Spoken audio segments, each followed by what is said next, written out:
Welcome back to the four-part B2B webinar series between SparkLayer and Forward Studios.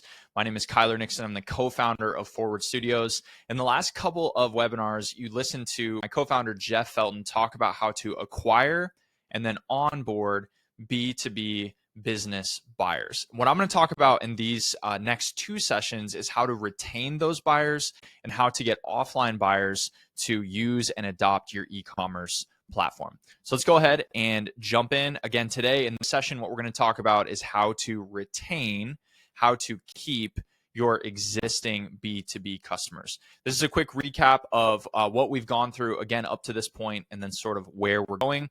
What we do at Forward Studios is we build predictable email marketing machines for B2B distributors. We specifically work with B2B distributors. We don't work with exclusively B2B brands, or sorry, D2C brands. We only work with B2B brands. So this framework that we're walking through over this four-part webinar series is exclusively for those B2B distributors, wholesalers, suppliers, or D2C folks that might have a B2B or a wholesale branch on their business, but we're going to talk through the lens of the business buyer. Okay, so in parts 1 and 2, like I mentioned, you heard from my co-founder Jeff, which was running through our conversion catalyst system. And really what that does is it turns dead website visitors into paying customers using an opt-in, a welcome flow, and a follow-up engine. And we also talked about kind of one portion of that, which is how to then onboard new leads and new customers into your ecosystem, which sets us up well for part 3, which is our sales signal system.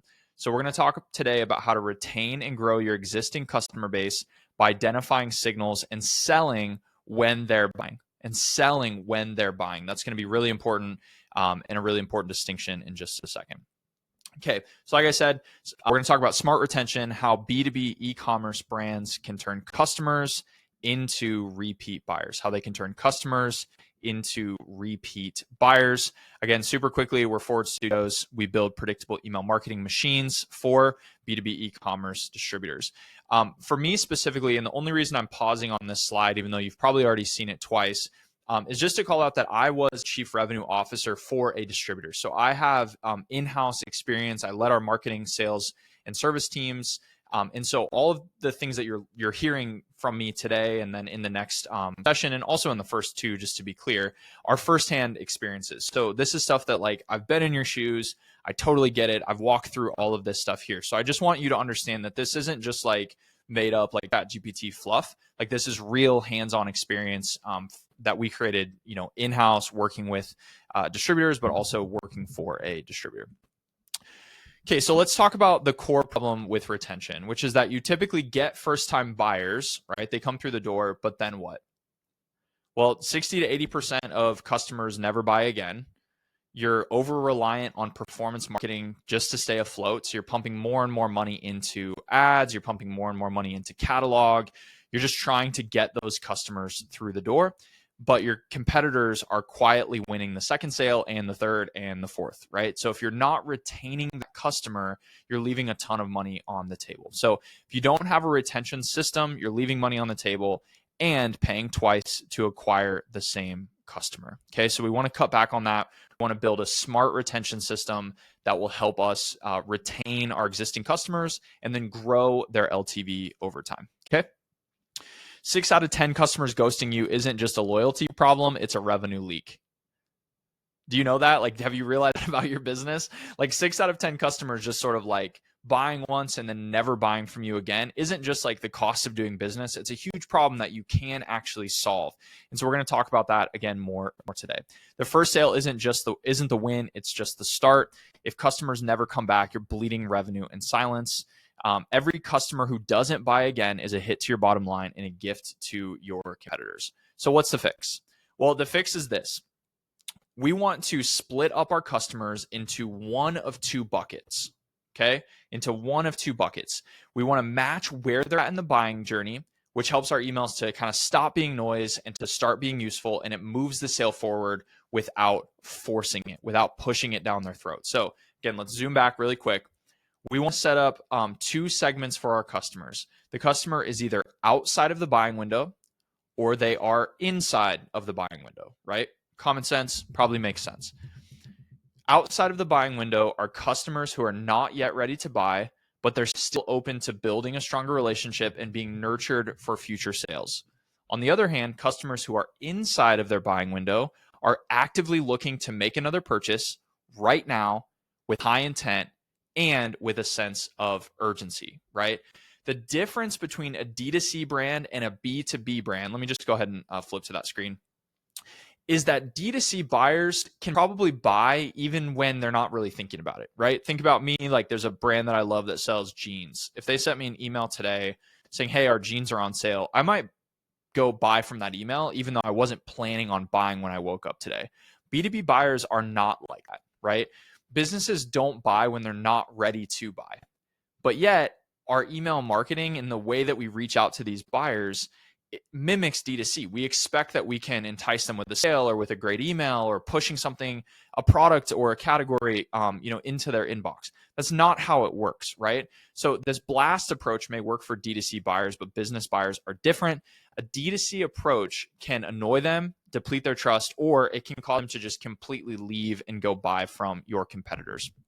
Business buyers need to be met with the right message at the right time. They're not going to buy when they're not ready to buy. Business buyers do not buy when they're not ready to buy. So that's sort of the magic. Whoops, let me go back. That's sort of the magic of this model right here, which is customers are outside of their buying window or they're inside of their buying window. So what does this look like in practice? We're going to walk through this a little bit more in depth, but let me just take a second to run through the 30,000 feet overview of how we set this up and kind of how we move customers throughout this process. So customers that are outside of their buying window, again, they're not currently actively looking to buy. We want to do a few things. One is we want to send them newsletters and more relational focused campaigns. Our goal here is to build trust and to mine for buying signals and to add value to the customer. It's not to push offers. It's not to get a bunch of products in their face. It's really just to be relational, nurture that lead, and then look for signs that they might be ready to buy. We also want to run what are called indicator flows. So these are things that kind of run in the background that might suggest, hey, this customer is buying. Maybe they're really active on the site. Maybe they are building quotes. Maybe they are reaching out to your sales team. Maybe they have added products to a cart. Whatever the case might be, these things indicate or they send signals that the customer is now inside of their buying window. Okay. Well, when they're inside of their buying window, what does that mean? It means it's time to sell. We know that that customer is looking to buy right now.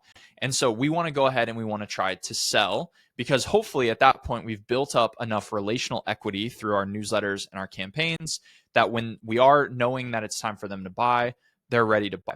So what do? We send product campaigns. So instead of newsletters, right, and relational driven stuff, what we want to do here is push more around the products, push more around the offers, and really try to get them to buy. Right? This is a small period of time that we have, so we want to try to capture it as best as we can. We also want to set up what we call trigger flows. Okay, so these are based on the behaviors that the customer takes while they're inside of their buying window. So browse or cart abandon, requesting a quote, etc. We're going to talk more about these in just a little bit. And then lastly, we also have post-purchase flows, right? So we want to thank them for their order, get a review, and then we want to dial back how much we are pushing them. So this is like a 10,000 feet overview of kind of the model that we're going to walk through. Again, here at Forward Studios, we can set this up for you, but I'm going to walk through kind of some of the tactics around, how you can set this up for yourself. Okay. So customers that are outside of the buying window, they're not likely to buy, right? Like we keep talking about this. So we want to stop trying to force products down their throat. Instead, what we want to do is we want to stay front of mind. We want to add value and nurture the relationship. And then we want to look for buying signals. Okay. Stay front of mind, add value, and look for buying signals. Let's go ahead and break this down a little bit more. So again, you may need to customize these things to fit your buying journey. Right. Remember, the goal is to build a relationship and look for those buying signals. You're not necessarily trying to sell right now.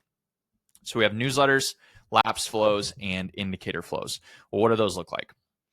Newsletters, the objective here is to build trust and authority, to mine for buying signals, and to add value to the customer. I think, again, a lot of B2B brands make the mistake of just simply blasting products to their customer. I'm on a ton of distributors' email lists.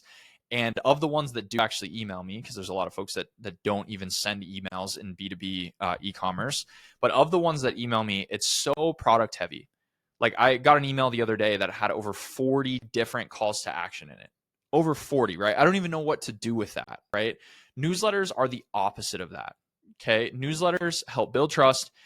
They add value and they mine for buying signals. So if a customer starts to really engage with your newsletter content and they start to get more active on the site, or maybe you do mention one product in a newsletter and they click on it and they come back to that a lot, those are signals that customer might be ready to buy and they might be entering into their buying window. Second is lapsed flows. So we didn't talk about this just a second ago, so I want to take some time to expand on it here. If the customer is, what I default to is 13 months lapsed, you can say maybe that's 6 months, maybe it's 8 months, whatever the normal buying cadence is for your brand. In this case, we'll just use annually. So if the customer is 13 months lapsed, we're saying that we have not retained that customer. Okay, that customer has missed when they typically would reorder from us. Okay, if they've only ordered from you once, you can kind of assume that they're going to buy that product again at the same time next year. Okay, and so if they don't, then we would consider them lapsed. And again, if maybe your product is purchased every quarter or every 6 months, or maybe it's every 2 years, whatever the case might be, if the customer exits that time frame, we are going to assume that that customer is lapsed. So if they're 13 plus months lapsed, we're going to re-engage with a lapsed flow. The goal here is just to simply get the email to open. We believe that this customer is probably now outside of their buying window. Maybe they bought that product from your competitor. We're just trying to get the email to open and trying to get them to re-engage with our brand. And then number 3 here are indicator flows. These are flows and automations that indicate a customer may be willing to buy outside of their buying window.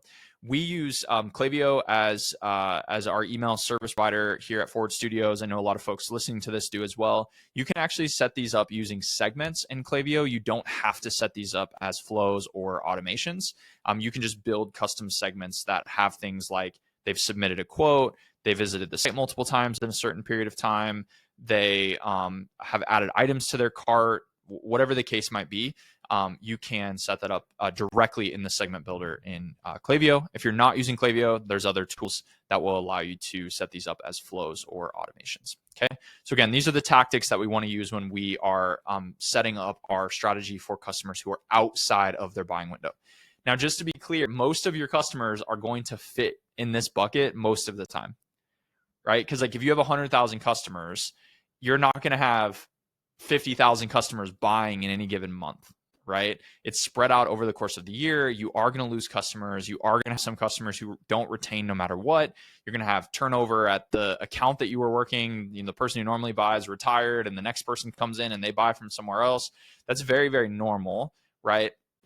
So just know that most of your customers are going to fit in this bucket at any given time. Okay. So now let's transition to inside the buying window. Inside the buying window. At this point, it's go time. It's go time. Your customer is ready to buy. So as they say in the office, let's make it happen, Captain, right? We're ready to lean in and we're ready to try to get that sale. So here's what that looks like. We're going to keep their previous order in front of them. I know that's a little bit like, okay, like where are you going with that? Let me come back to that in just a little bit, but we want to keep their previous order in front of them. We want to send them product and offer focused campaigns. Product and offer focused campaigns, not so much of the educational, value driven, relational content that we talked about in our newsletters. Instead, we want to start getting into product and offer focused campaigns, and we want to use behavioral flows. Okay, so let's explore what that looks like. So let's talk about product campaigns first, then we're going to get into replenishment flows, and we're going to get into trigger flows after that. Again, customize these to your buying journey, but remember the goal is to get the sale. The goal is to get the sale. These are hot leads and they're ready to buy. These customers are telling you that they are ready to buy something from you. Okay, so product campaigns, we want to send these 3 to 4 times a week. These are more focused on what they might order. So you still need to segment this audience. Okay, you still need to like if you sell cups, okay, and you also sell plates and you also sell forks. I'm just making this up. And this customer is always buying cups from you. Well, don't you necessarily need to blast them with, hey, buy plates and here, buy this. Like, we want to start with what they might order, which is probably what they ordered last time, and then offer them adjacent categories that make sense. Don't talk about your entire assortment all the time. So again, goal here is buy. We're going to send these 3 to 4 times per week. Second is replenishment flows. So remember on the last slide, what I talked about was keeping their previous order in front of them. Okay. This is really important for business buyers and is kind of the cornerstone of replenishment flows. So you think about how a business buyer purchases. There's some ad hoc, like one-off, I need this now and I'm probably never going to need it again, or I need this thing for this purpose and I don't know when I'm going to need it again. There's also a lot of times where they have the same order in the same quantity and they purchase it every quarter, every 6 months, every 12 months, every 24 months, whatever the cadence is. That's what replenishment flows are all about. You're keeping that order in front of them. Okay, so let's say that I'm recording this in June. So let's say that your customer typically buys from you in June.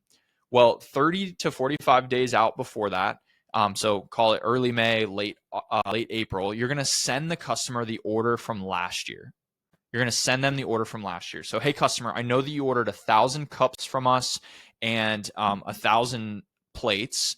Here's your order from last year. Click here to check out, right? The goal is just to make that as easy and convenient as possible. Why do we do this, though? Like, why does this even matter? Because around this time, customers are going to start entering their buying window. They're going to start pricing out some of those options. And if you don't have kind of the mind share of that customer, and if they're not thinking of you immediately when they say, I got to go order more cups, they're going to also go look out at your competitors. Well, what's the advantage that you have that your competitor doesn't have? You know when that customer bought, you know how much they bought, you know where it was sent to, you know how much they paid for it, right? Your customer or your competitor doesn't have any of that information. So replenishment flows stay in front of the customer and they say, hey, look, we know that you ordered this. We know this is what you paid for it. Go ahead and click here and you can check out. And in some cases, maybe we even have your payment information stored. Maybe we even, which payment terms you had. We know where it was sent to. We're going to talk more about that in our adoption webinar, which is part 4. But in general, with replenishment flows, we want to keep their previous order in front of them and say, hey, look, do you want to order this again? We want to create some urgency around that so they don't even have time to go to their competitor. And then lastly, we have trigger flows. So trigger flows are, again, based on the behavior the customer takes. So browse abandon carts, request a quote, etc. So how that sort of looks is if someone requests a quote, we might say, hey, look, here's your quote. And then the next day you might send them another email and say, hey, here's why you should do business with us. And another one is, here's some helpful information as you're navigating this quote, right? The reason we do that is because when a customer requests a quote or when they're doing something else and then they leave, they're likely going to other sites or to competitors to price out those options or to figure out what's available to them. If your competitor is not emailing them, you have an immediate advantage, right? You have an immediate advantage. So let's just use this as an example. Let's say that it is Thursday afternoon and it's or Thursday evening and it's 6 p.m. and your customer submits a quote. Okay. At 6:02, they get an automated email that says, hey, we got your quote request. Here's what you can expect from us. Okay. Let's say they do the same thing with your competitor. Competitor does not send them any emails. And then by the time the competitor actually follows up, it's Monday afternoon, it's Monday morning, whatever the case might be. Meanwhile, you sent them an email Thursday night, you sent them an email Friday, and you also sent them an email Monday morning. They've now heard from your brand at least 3 times more than they've heard from your competitors. So that's the power of trigger flows.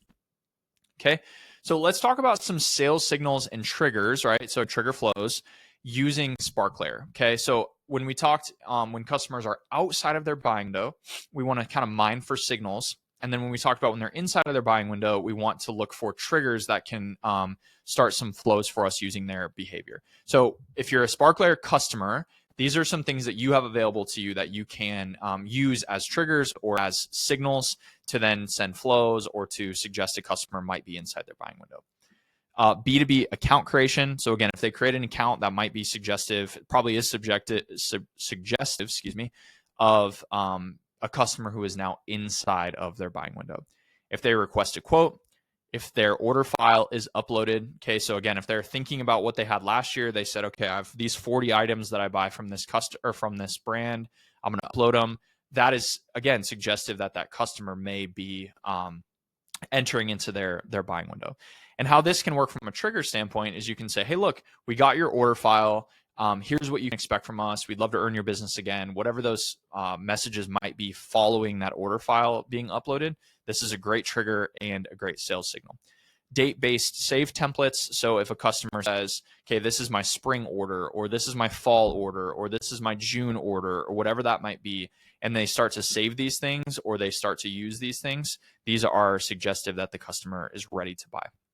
They use a B2B payment method, or if they build out a custom cart. All of these things are natively available inside of SparkLayer, and so you can use these as sales signals and triggers. Okay, so again, this is just a quick recap of what we just went through.